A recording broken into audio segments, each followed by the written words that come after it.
నమస్కారం, నేను రాజు. తాండవ న్యూస్కి స్వాగతం.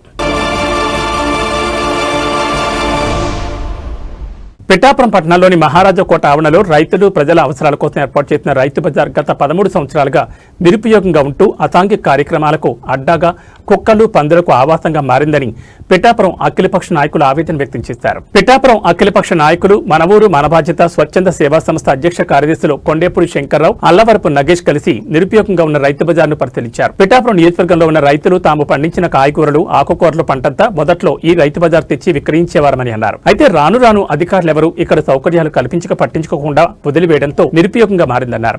దీంతో రైతులు దూర ప్రాంతమైన కాకినాడ రైతు బజార్ తీసుకెళ్లి విక్రయిస్తున్నారని ఆవేదన వ్యక్తం చేశారు. ఇప్పటికైనా అధికారులు గాని ప్రజాప్రతినిధులు గాని పిఠాపురంలో ఉన్న ఈ రైతు బజార్ను వినియోగంలోకి తీసుకొచ్చే చర్యలు చేపడితే రైతులకు మేలు చేసిన వారవుతారని అఖిలపక్ష నాయకులు విన్నవించుకున్నారు. ఈ సందర్భంగా అల్లవరపు నగేష్, కొండేపూడి శంకర్రావు మీడియాతో మాట్లాడారు. ఈ కార్యక్రమంలో పెమ్మరాజు సత్యరామచంద్రరావు, కాగిత నాగేశ్వరరావు, ఈగల త్రిమూర్తులు, సింహాద్రి తదితరులు పాల్గొన్నారు. పిఠాపురం పట్టణంలో రైతు బజారు చాలా అవసరమండి. ఎందుకంటే నియోజకవర్గంలో రైతులు పండించినటువంటి పంట ఈ రోజు కాకినాడ వెళ్ళి అక్కడ రైతు బజార్లో అమ్ముకోవడం జరుగుతుందండి. అక్కడ కాకినాడ వాళ్ళు పిఠాపురం వాళ్ళు కూడా గొడవలు జరగడం జరుగుతుంది. మార్కెట్ యార్డుకు సంబంధించిన వాళ్ళు అడుగుతుంటే రైతు బజార్ ఆ రోజు 2011లో తీర్మానం చేశారండి. స్పెషల్ ఆఫీసర్ టైంలోనే కౌన్సిల్ తీర్మానం అయింది. తర్వాత వంగయ్య గారి టైంలో 2013లో దీన్ని శంకుస్థాపన చేసి మార్కెట్ యార్డు శాఖ నుంచి సంబంధించి సుమారు 35 లక్షల రూపాయలు వెచ్చించి ఇక్కడ మార్కెట్ యార్డ్ ఏర్పాటు చేయడం జరిగింది.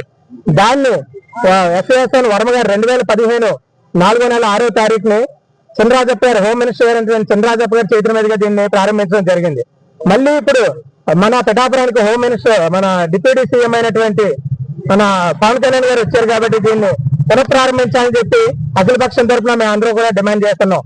ఎందుకంటే ఇక్కడ అసాంఘిక కార్యకలాపాలకు అడ్డగా మారిపోయింది. సాయంత్రం అయ్యేసరికి గంజారాయిలు ఎక్కువైపోయారు, అలాగే మందు తాగే వాళ్ళు ఎక్కువైపోయారు. మీరు ఇప్పుడు చూస్తుంటే మా వెనకాతల ఒక షెడ్ ఆక్రమించి ఒక వ్యక్తి వ్యాపారం చేసుకుంటున్నాడు. ఏంటని అడిగితే అందరి మీద తిరగబడేటువంటి పరిస్థితి. మేము పలానా ఓళ్ళు తాలూకా, మీరు ఏం చేస్తారు చూసుకోండి అనే పరిస్థితి తయారైంది. కానీ ఇక్కడ నియోజకవర్గానికి రైతు బజార్ చాలా అవసరం. గత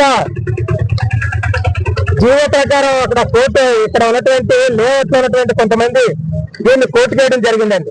ఆ లేఅవుట్ లో ఉన్నటువంటి విషయం ఒకసారి మీరు గమనిస్తే ఇక్కడ అండర్లైన్ చేసాం.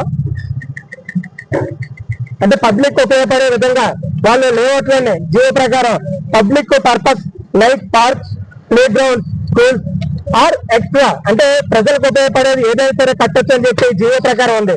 అంటే లేఅవుట్ లో ఇచ్చేటువంటి ఆ రూల్స్ ప్రకారం. కానీ ఎందుకు కోర్టుకు వెళ్ళిన తర్వాత ఈ అధికారులు ఎందుకు దీని మీద చర్యలు తీసుకోలేదు, ముందుకెళ్ళలేదు కూడా మాకు అర్థం కాలేదు.